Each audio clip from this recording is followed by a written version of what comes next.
Okay, welcome back. We're going to start looking at some different ways that we can manipulate these tracks that we've got. So here's our beat. Sounding okay. First thing I want to look at is some really simple stuff like just adding a few extra snare hits on the snare.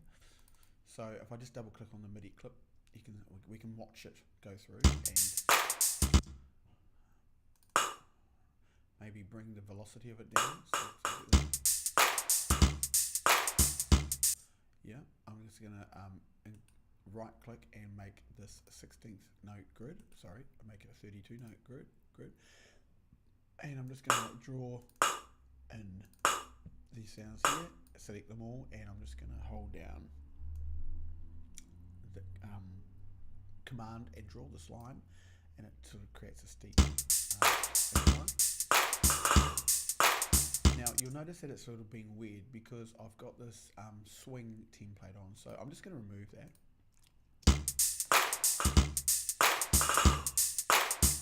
That's still a bit loud for me and probably just needs, I'm going to stretch it out. I'm going to make it even thinner again, probably the narrowest. I have to get rid of them, and I'm just going to start here and go duplicate up until beat 2, select them all, hold down the command key and draw a ramping velocity. Okay, you sort of get the idea. And I'm just going to go back down here, make it 16th note, and again, just doing a couple of extra ones. Grab the, they've already highlighted, so I can bring them down together. See what we get. I'm going to take this one out. I'm not really that happy with that one.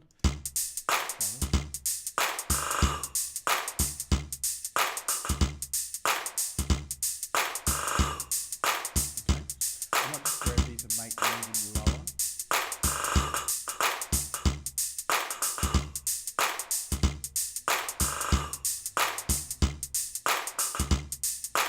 Alright, that's one thing we could do.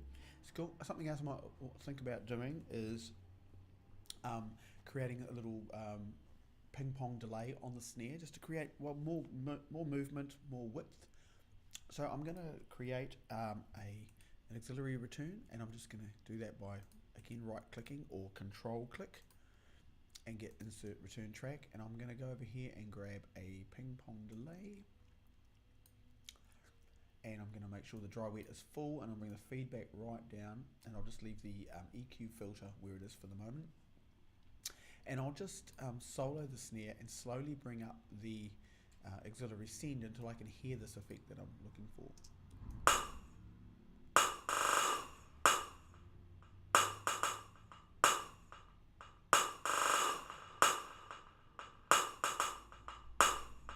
I'm going to bring the feedback down. It's just to add a little bit of something.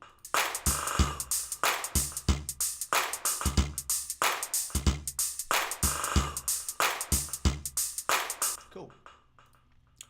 Again, with the hi-hats, we could add some trapezoids, if you like, to the actual feel. I'm not going to adjust this one here.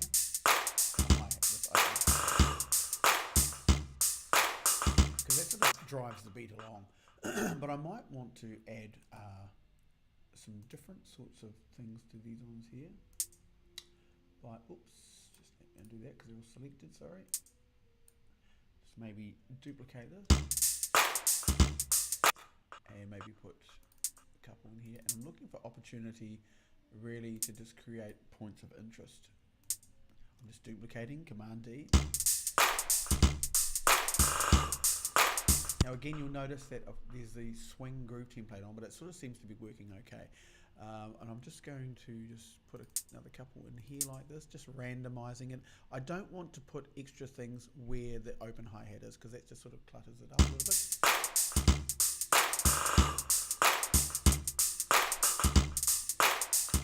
Okay, that'll do. I'll just close that down.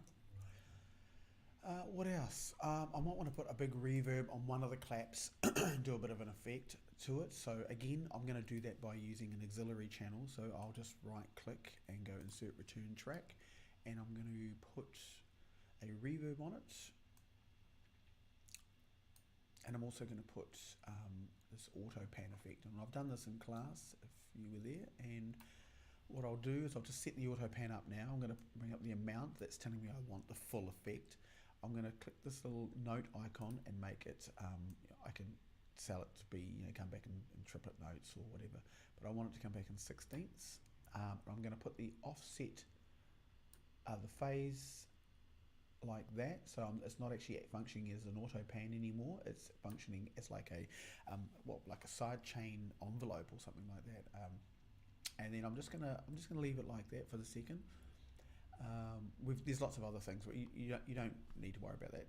I'm just doing a specific effect.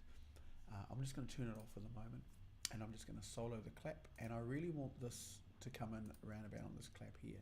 So again, I'm going to grab. I'm going to touch the send to send, I suppose you'd call it, and I'm going to activate automation here. When I touch it, you'll see I get this. I don't get anything. Why is that?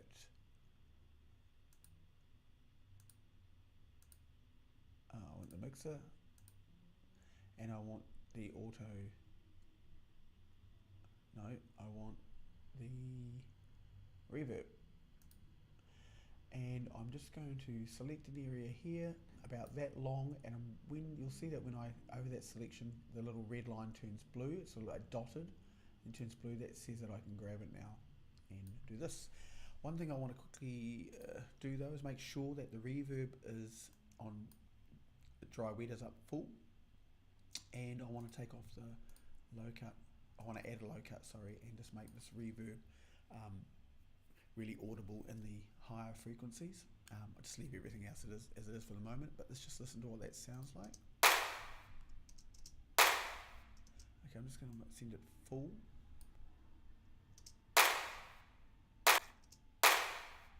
Okay, so if I go back to the reverb again on the channel, I'm just going to increase the decay time so I can hear it really sort of. Now I can time this to be perfect length, so I can again I'll just select an area here that I want to do that too. Oops, sorry. And then purely down here, notice when I hover, you'll see that it's saying 1.290, which is effectively 1.29 seconds. If I go back to the reverb, it's going to give me, I've got it at 6, so 1.29 is here, which is whereabouts it is, and I double that, which is about 2.6. See what I get? See what I get here?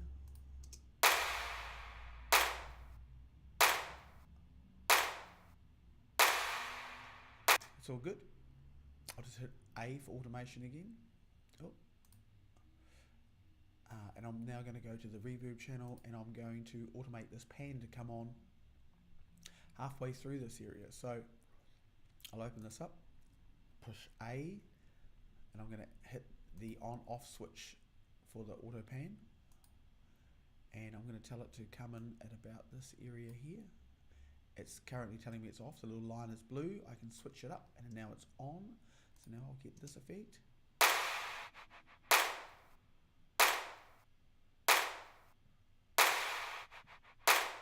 Just a creating movement. I'll put the whole thing together.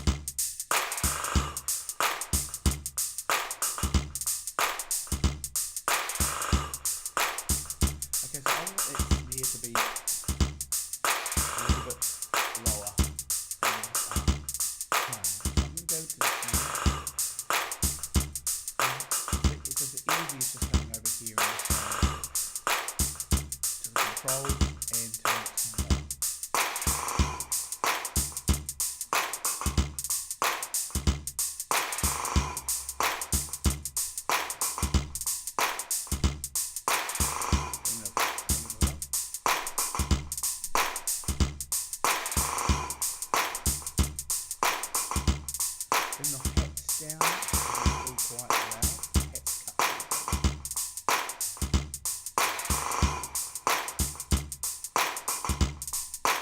Okay, I'm pretty happy with that. One last thing I want to do actually here is just to select all of them and I'm going to put them into a group by going Command G. I'm going to name it beat, and I'm going to grab my drum bus, and I'm going to bring it here, and I'm just going to bring the trim down, because when I put this on, it sort of bumps things up by about 4 dB.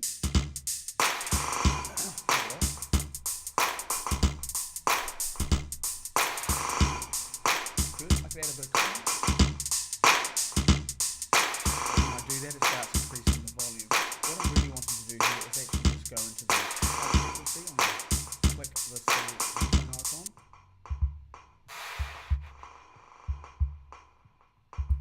I'm going to increase the boom.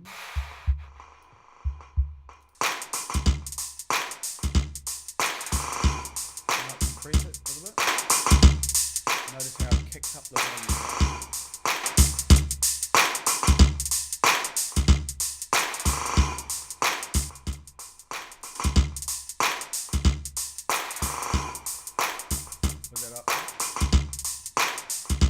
Makes it hit a little harder. One more thing I want to do is I want to add a parallel effects processor to it, parallel compression. I'm going to do that by going insert return track. I'm going to open that up. I'm going to grab another compressor. I'm going to pop it down into this, and I'm also going to grab an EQ8. And I'm going to just solo this. Actually, I'm going to send from the beat group. I'm going to send the whole beat to this number 3 auxiliary channel. And I'm just going to solo this, see what we've got. Right now. I'm going to up the ratio. I really want to smash this hard. I'm going to bring this down. I'll actually turn the makeup gain off as well.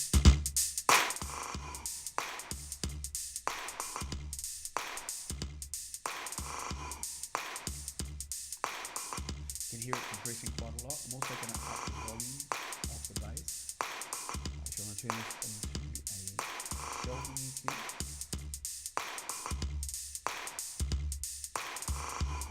Hear it really sort of loud. I'll just up the volume a bit.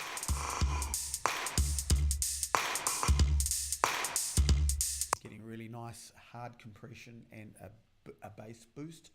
Now the trick here is I'll unsolo it. I'm going to bring the volume of the channel right down. I'll start my beat and then I'll slowly bring this compression in as well.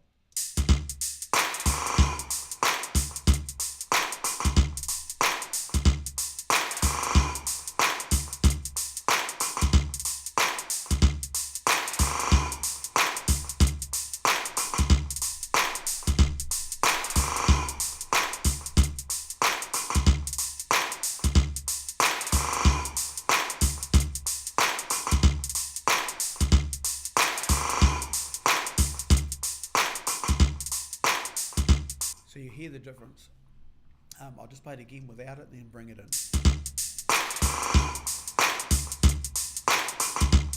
A lot more weight. It's subtle and has a little bit of finesse, but you don't want to smash that too hard because all you're going to do is increase the volume. Speaking of volume, let's just open up the master channel here and check our levels. Still well under our level.